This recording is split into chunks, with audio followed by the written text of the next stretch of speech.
welcome back to my channel. This is Alex of Coyote Star Astrology, and this is my video for the new moon in Scorpio coming in on November 4th, 2021 here on Pacific Standard Time. That will be at, looks like 2:15 p.m. However, please do adjust for your current location on the planet as that time and date may change.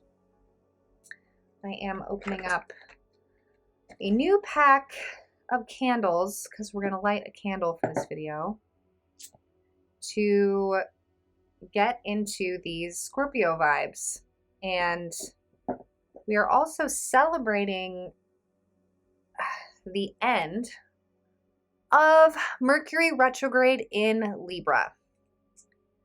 Today, as I'm filming this video, on the 3rd, Mercury has officially completed its post-shadow journey because Mercury has returned to 26 degrees during the new moon. It will be at 28. So post-shadow is complete. The lessons of that grueling Mercury retrograde through Libra have come to their close. So just kind of wanting to take a moment, especially because Mercury is involved in this very, very powerful new moon, wanting to take a moment to think about what we've learned from that Mercury retrograde. The Mercury retrograde was in Libra, so relationships and the dynamics that we have with other people have been a huge topic that we've been going over on this channel. And, you know, this doesn't have to be something negative. It definitely could have brought up challenge for a lot of people, but it's not negative necessarily. I think that people often jump to that. There's no need to scan your past weeks and think of the horrible things that have happened or be searching for negativity. What we do want to look for is the lessons that have come to their conclusion or the wisdom that has come through over the last few weeks, but particularly the last few days because Mercury has ended the journey. This retrograde happened on my south node, so there's no doubt that I felt this one. And that's, you know, we have to look at where these are hitting our individual charts, because for some of us, if this is making beautiful trines, it could have been a period of time where very little happened. But for me, and for lots of people with the Mercury retrograde in Libra, there was big, big lessons on boundaries. Libra has a lot of lessons on the give and take of energetics in our relationships and the health of the dynamics that we have with other people, and also just our health in how we are showing up to relationships, how we're showing up as a friend, how other people are showing up for us, how we're showing up as a partner if we're in partnership, how our chosen partners are showing up. So yeah, so those lessons are sort of settling to the ground, and literally the next day, again, the 4th, here in California, we start, really, this is kind of like the beginning of a very intense November. I'm not going to lie, you guys know me, I'm not going to fluff it up. November is a doozy. And again, we don't have to have fear around this because honestly, if you have like lots of Cancer in your chart or lots of Pisces, this month could be really magical actually, because this will be making beautiful trines in your chart. And then again, if you're like me and you have lots of Scorpio or lots of Leo, Aquarius, or Taurus, those planets will be receiving some activation and some squares and oppositions over the coming weeks. And I'm going to be giving you some important dates, so stay tuned for those. The reason that this is sort of the beginning is that we have this new moon. I'm pointing to it now on the screen. We have this new moon at 12 degrees Scorpio. New moon, new beginnings. We're sort of off with the races here. And over the next few weeks, you can see that we'll have Mars tracing through Scorpio, and soon we will have Mercury in Scorpio as well. So there's lots of Scorpio. Scorpio, of course, is the archetype that's associated with intensity and transformation. But the reason that this particular Scorpio season is intense is that we have these hard squares from Saturn that will be occurring. So we'll want to look at when those happen, because we know that that's when there's going to be some difficulty. And oppositions from Uranus. So if this sounds kind of like deja vu, it's because when we went through Leo season, we had a similar dynamic happening, because during Leo, when everything crossed through Leo, we had Leo planets in opposition to Saturn and squared by Uranus, kind of similar. So this wasn't a particularly amazing Leo season for a lot of people. And this Scorpio season, similarly, astrologers are a little bit on the edge of their seats for various reasons. So, and I always, that's why I'm starting with this sort of little download, because I get comments sometimes on YouTube about people like, Scorpio is an amazing sign. Don't talk bad about Scorpio. It's not all darkness. Look, if anyone knows that, it's me. I have a stellium in Scorpio. You guys know I'm all about Scorpio. I love Scorpio, and there is no sign or archetype that is better or worse than another. They're all equal parts, light and dark, believe it or not. But a good astrologer, or an astrologer that knows what they're doing, is going to take into account when Saturn is squaring something, you're not going to be seeing the best parts of that sign. That's not what Saturn does by function when it's in square.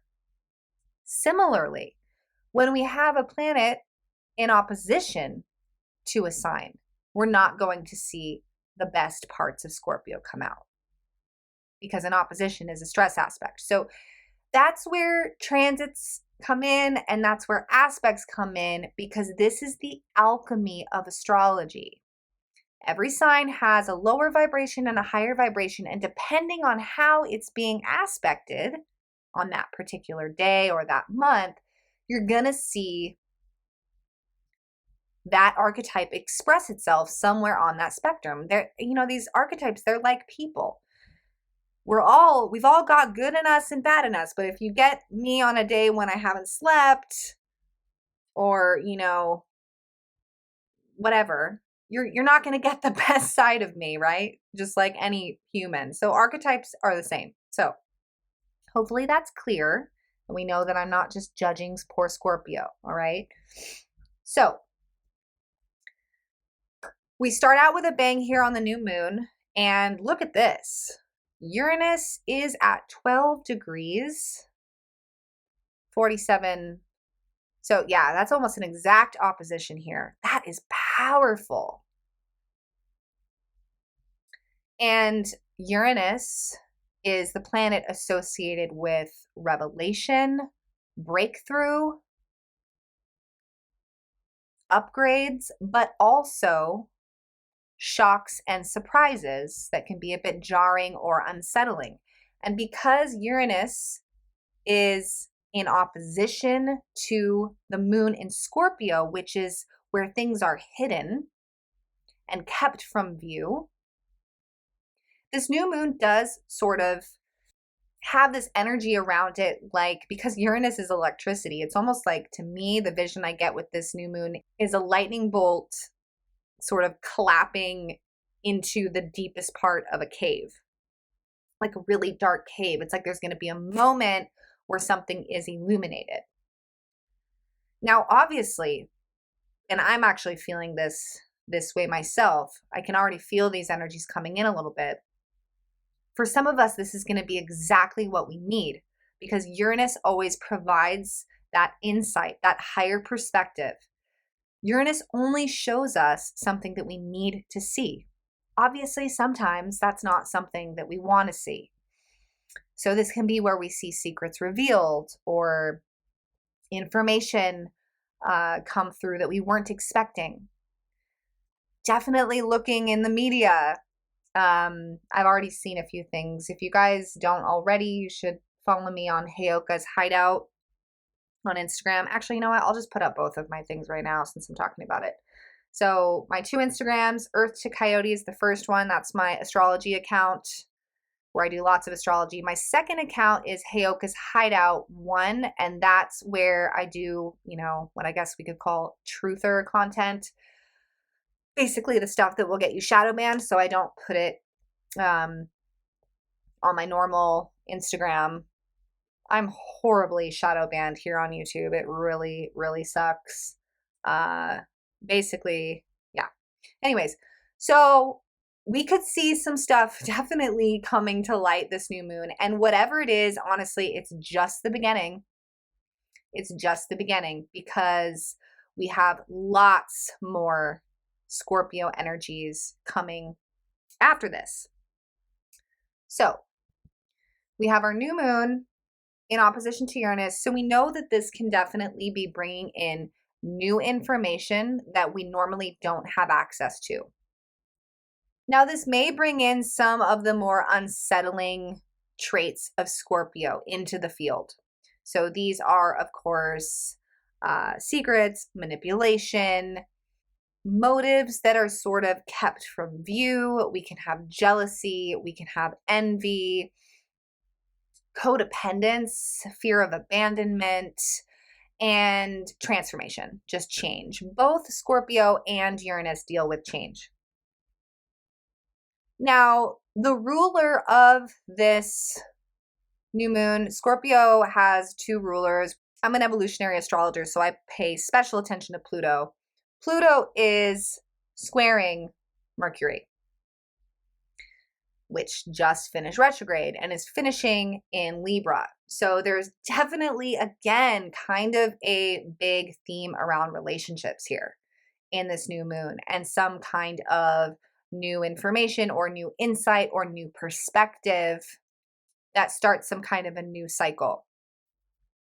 And then when we look at Venus, the ruler of Mercury in Libra, and of course the planet associated with relationships, she is in Sagittarius, and she also just finished crossing the galactic center at 27 degrees. So in the last few days prior to this new moon, we may have received some sort of galactic insight around relationships. And what that always feels like to me is this, it's actually very Uranian. It's like this higher perspective, this insight that we wouldn't normally have, wisdom that sort of comes from beyond our experiences or our years, a bird's eye view of something.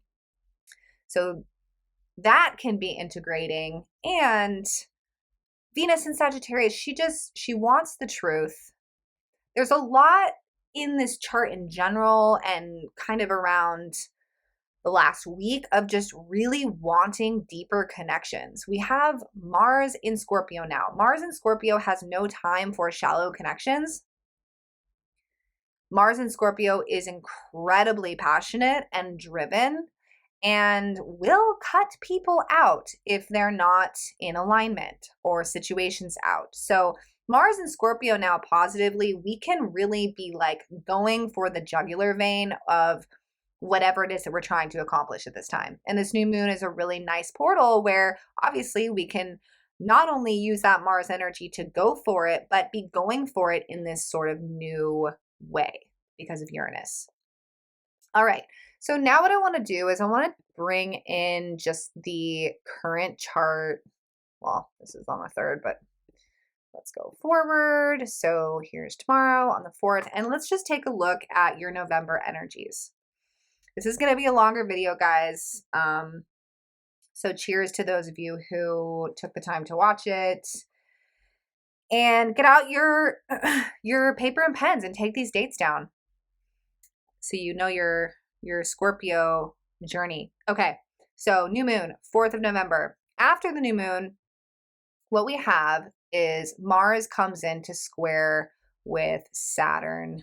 And these energies, I'm putting them active from like November 8th to November 12th.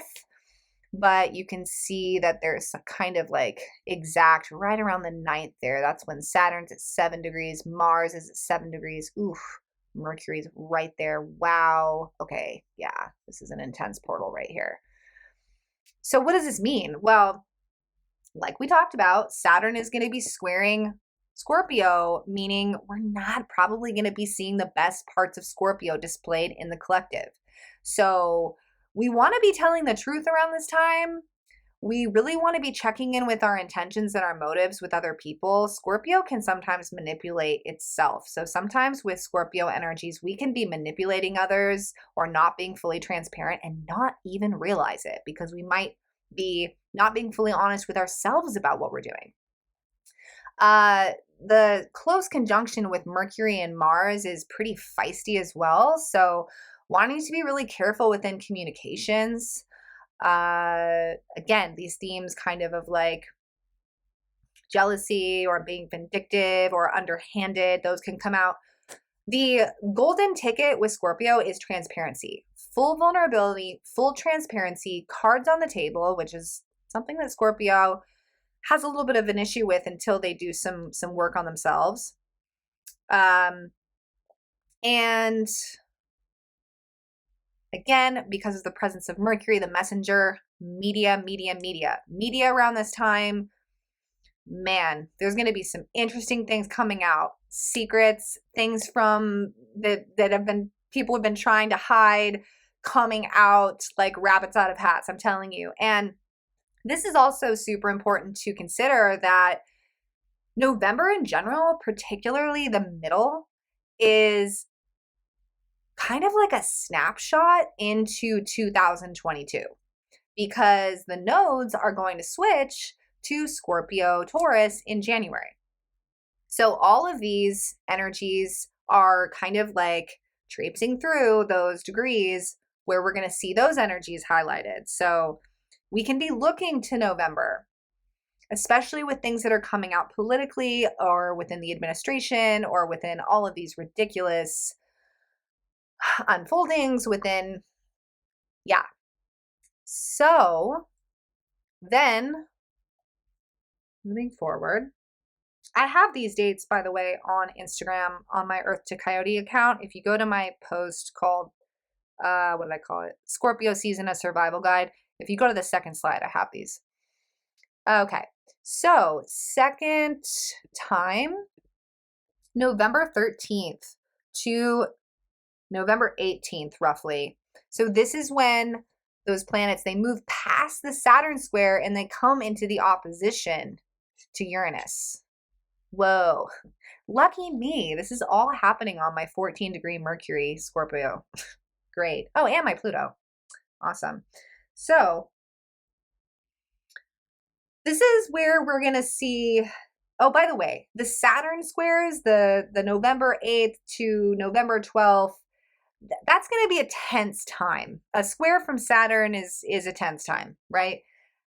Now, the 13th to the 18th, that's when I think we're going to see more like unveilings, insights, secrets revealed, big shifts, new perspective on things. This is going to be a time. This is when, definitely from the 13th to the 18th, tune into the media for sure. Then, on the 19th, if you can believe it, we have a freaking full moon lunar eclipse in Taurus. Now I'm getting ahead of myself a little bit because obviously I'm going to do a full moon in Taurus video. But what I like is that the graduation from all the Scorpio energies being in those hard aspects to Taurus, which is about stability, and remembering that Scorpio is about, not to, use the the common word with Scorpio, but transformation. Yeah, that's what Scorpio is about. It's about diving really freaking deep, looking at the things that we don't necessarily want to look at, and doing the transformational, shamanic, and alchemical work that we need to do. And I feel like that celebration is really going to come in through that full moon. Taurus, ruled by Venus, relationships and finances. Finances and economics, big theme. Forgot to mention that. Yeah, Scorpio. Scorpio deals with banks, loans, investments, the financial banking system, all of that. And we know that not all of that is going super well. And we're heading close to that Pluto return for America that will peak in February 2022. I'm honestly excited, particularly if you kind of know what's going on and you have that awareness. This is a time that we've been waiting for, these energies, because we know that there is a shitstorm hitting humanity, and much of it is rooted in toxicity within bad actors of people in charge. So we need some secrets to come out, right? We need exposure. We need the bad guys, the criminals, the skeletons pulled out of the closet. And November is definitely going to quicken that process because of the aspects. Quote me on it. Back to the new moon, just to kind of wrap up my thoughts here. To me, the themes are getting a new perspective that might be innovative, that allows you to approach something differently, but requires you to really push and dive deep. Like that Mars in Scorpio, right? Mars in Scorpio is intense. It's primal. It strikes after what it wants. It defends itself. It's intuitive. It's ruthless and somewhat cutthroat. Mars in Scorpio is kind of like a viper, or is a beautiful placement. Honestly, Mars loves being in Scorpio. It's powerful. So get those November dates down and know that this is sort of like the dawning, if you will, of these Scorpio energies. We're kind of off with the races. It's time. We are here. All right, everyone. Well, thank you so much for tuning into my channel. And if you've enjoyed this video, please do give it a like and a share. I really appreciate it. And if you would like to reach out to me for a reading, I am available for those. I'll put my website up there on the screen, coyotestarastrology.com, as well as my Instagram, Earth2Coyote. If you want to reach out to me for a reading, my website is the place to do it. All right, you guys, thank you so much for tuning in, and I will see you in the next video. Bye for now.